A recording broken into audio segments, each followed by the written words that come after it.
Halo Sobat Sipalin Chelsea, Assalamualaikum warahmatullahi wabarakatuh. Salam sehat selalu untuk teman-teman semua dimanapun berada.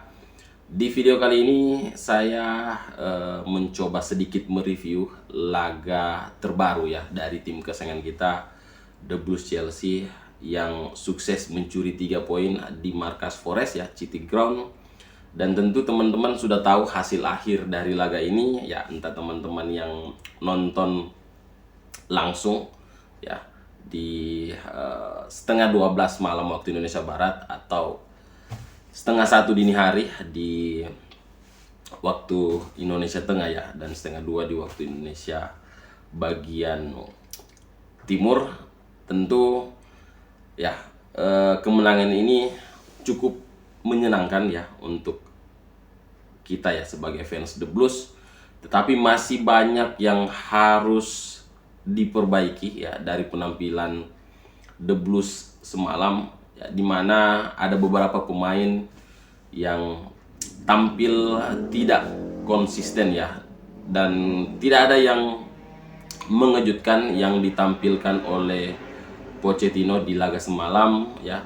Line up ya, starting line up sama seperti di 3 pertandingan terakhir kurang lebih ya, khususnya di lini tengah hingga depan. Tetapi di 2 pertandingan terakhir ya, line up inilah yang diturunkan oleh Mauricio Pochettino sejak menit awal ya, dimana Petrovic sebagai kiper ya di bawah Mistar, kemudian Chalobah di posisi fullback kanan, Benoit Badiashile berduet dengan Thiago Silva di lini tengah ya, di center back ya, di lini tengah pertahanan kita, kemudian Marco Kurela di posisi fullback kiri, sementara double pivot ada Conor Gallagher bersama Moises Caicedo. Flank kiri ada Misa, flank kanan ada Noni Madueke, dan Cole Palmer bermain di belakang Nicholas Jackson. Ya, awal-awal pertandingan ya hampir saja kita kebobolan karena aksi ya dari Chris Wood ya di menit kedua ya. Ini menandakan bahwa sangat rapuh pertahanan The Blues ya, cenderung lambat ya, khususnya Benoit Badiashile ya. Itu sudah bukan rahasia lagi, pemain ini ya selain bertubuh besar, dia juga cukup lambat ya. Memang dalam urusan bola udara, ketenangan Benoit Badiashile luar biasa, tetapi dari segi kecepatan ya di Premier League ya, dia selalu keteteran ya ketika berhadapan dengan pemain-pemain yang lebih cepat. Bahkan bukan hanya pemain yang lebih cepat, Chris Wood saja itu bisa lolos ya dari kawalan Benoit Badiashile. Beruntung Petrovic masih mampu mengamankan bola ya. Andai saja pemain lain yang mendapatkan umpan seperti itu, kemungkinan besar The Blues kebobolan di menit-menit awal. Kemudian ada kesalahan dari Noni Madueke di menit ke-5, hampir juga berbuah blunder ya. Beruntung lini pertahanan kita masih sigap. Dan di menit ke-8 Misa akhirnya mencetak gol kemenangan untuk The Blues yang membawa Chelsea unggul lebih dulu. Tetapi yang mengherankan ya, setelah gol ini Michael Mudryk sama sekali tidak terlihat. Tetapi bukan hanya dia saja ya, pemain lain juga banyak yang tampil tidak konsisten. Dan pemain yang paling buruk penampilannya semalam adalah Noni Madueke. Ya wajar saja kalau akhirnya dia digantikan ya, dimana Benoit Badiashile juga digantikan ya, digantikan oleh Malo Gusto dan juga Christopher Nkunku ya. Christopher Nkunku masuk, ini sedikit merubah permainan The Blues lebih baik. Tapi sayangnya ya, tentu ketika mereka masuk ini posisi Chelsea sudah bermain imbang 1-1 ya, dimana gol dari Willy Boly di menit ke-16 mampu menyamakan kedudukan. Dan ya, saya sedikit heran ya, kenapa pemain The Blues ini sepertinya berat pantat ya, sangat sulit untuk duel bola udara ya, sehingga ya kita selalu kebobolan dari bola-bola atas, ataupun gawang kita terancam ya ketika pemain lawan ini melancarkan serangan lewat bola-bola udara. Kita lihat beberapa kali gawang Petrovic ini terancam ya, dan saya melihat ya memang pemain kita ini sangat tidak siap ketika duel bola udara. Gol Willy Boly ini real kesalahan dari Nicholas Jackson yang berhenti untuk duel ya. Dia berhenti untuk duel sehingga Willy Boly ini dengan bebas mampu menjebol gawang dari Petrovic.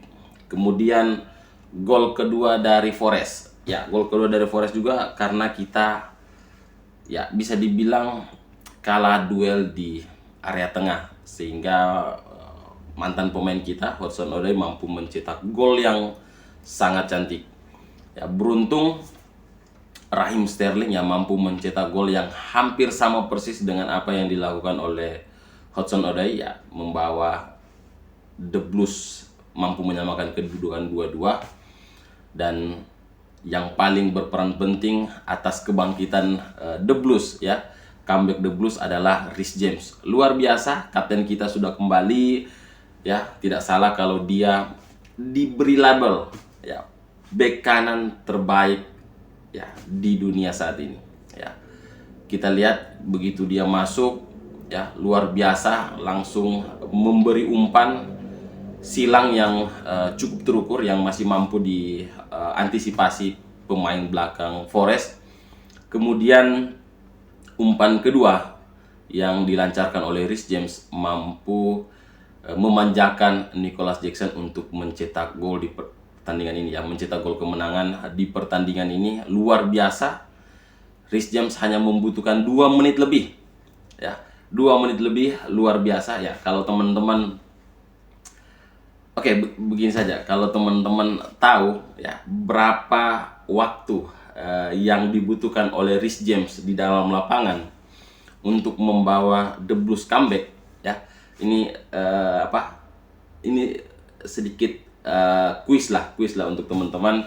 Berapa menit, berapa detik yang dibutuhkan oleh Reece James untuk membawa The Blues comeback, terhitung dari dia masuk ke lapangan ya, kakinya melangkah masuk ke lapangan hingga terciptanya gol dari Nicholas Jackson ya. Silahkan klik ya atau ketik jawaban teman-teman di kolom komentar ya, dia masuk di menit keberapa, Chelsea comeback di menit keberapa, dan berapa menit ya jumlah yang dibutuhkan oleh Reece James untuk membawa Chelsea comeback ya. Ada saldo dana 50.000 untuk teman yang beruntung ya.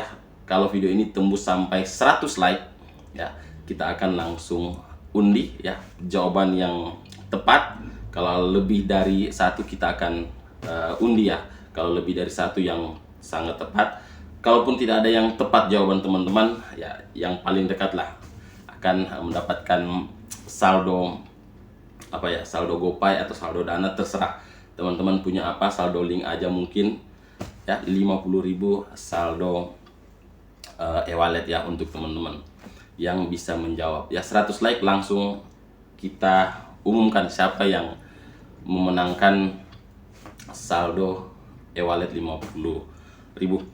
Oke, kita lanjut ke pembahasan di laga tadi, dimana ya kalau saya melihat ya konsistensi yang bermasalah ya di kubu The Blues ya, di kubu tim kesayangan kita ya. Noni Madueke yang cukup tampil baik di beberapa pertandingan terakhir, akhirnya melempem di laga semalam. Begitu juga Michael Mudryk ya. Tentu musim depan kita membutuhkan pemain ya di area ini. Kita tidak bisa mengandalkan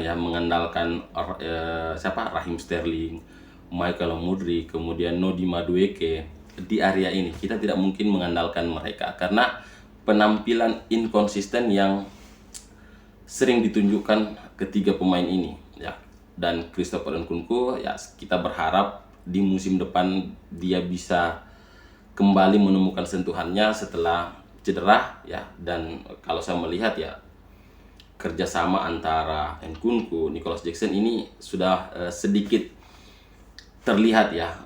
Cole Palmer hanya saja ya kadang beberapa pemain yang ada di belakang seperti Conor Gallagher ini kadang tidak siap menerima bola ya, ketika melakukan serangan atau ketika serangan gagal, kadang mereka tidak siap menerima umpan dan cenderung bingung ya memberikan bola ke siapa ya ketika kita melakukan serangan. Ya, inilah yang saya bilang kemarin bahwa ketika kita melakukan counter attack ya, ketika kita hanya mengandalkan counter attack, Conor Gallagher kemudian Moises Caicedo ini adalah pemain yang sangat penting di lini tengah kita ya. Tetapi ketika kita menguasai permainan ya, tentu gelandang seperti Enzo Fernandez yang sangat kita butuhkan ya. Dan ini harus bisa dilakukan oleh Mauricio Pochettino andai dia bertahan di musim depan ya. Karena kemungkinan besar kita akan meraih tiket Eropa musim depan ya. Entah kita sebagai tim yang akan berlaga di Europa League ataupun di Conference League. Ya, dengan catatan MU tidak menang Piala FA ya. Kalaupun MU menang Piala FA, kita harus berada di posisi 6 ya untuk bisa lolos ke Conference League. Kemudian Nicholas Jackson ya, perlu kita garis bawahi, meskipun dia mencetak gol kemenangan ya, tetapi pemain ini masih sering ya buang-buang peluang, buang-buang kesempatan dan buang-buang momentum ya, dimana kadang dia terlalu banyak pegang bola ya. Kemudian ada peluang kalau tidak salah di menit 32 atau 35 ya, yang umpan dari Cole Palmer yang tidak mampu dimaksimalkan ya. Tapi ya penampilan bagus juga ya dari kiper Forest yang membuat Nicholas Jackson gagal memaksimalkan peluang di ya akhir-akhir babak pertama ya. Tetapi ya, tidak terlalu buruk lah, karena dengan harga 30 juta pounds Nicholas Jackson sudah mencetak 14 gol di Premier League musim ini plus 5 assist ya. Jadi harga murah tetapi tidak terlalu murahan ketimbang ya striker tim tetangga Manchester United ya, Højlund itu 70 juta pounds ya kalau tidak salah, dan saya tidak tahu berapa gol yang diciptakan. Tentu Nicholas Jackson mampu mencetak gol lebih banyak ketimbang Højlund. Oke teman-teman, mungkin itu dulu ya yang bisa saya bahas ya di video kali ini, dan tentu kuis yang tadi akan kita segera umumkan ya, andai video ini bisa tembus ya like-nya sampai 100, langsung kita umumkan siapa yang komentarnya paling tepat ya mengenai berapa menit yang dibutuhkan oleh Reece James untuk membawa Chelsea comeback dan meraih 3 poin di City Ground markas Nottingham Forest. Oke teman-teman, saya Ilham. Terima kasih sudah menonton video ini. Assalamualaikum warahmatullahi wabarakatuh.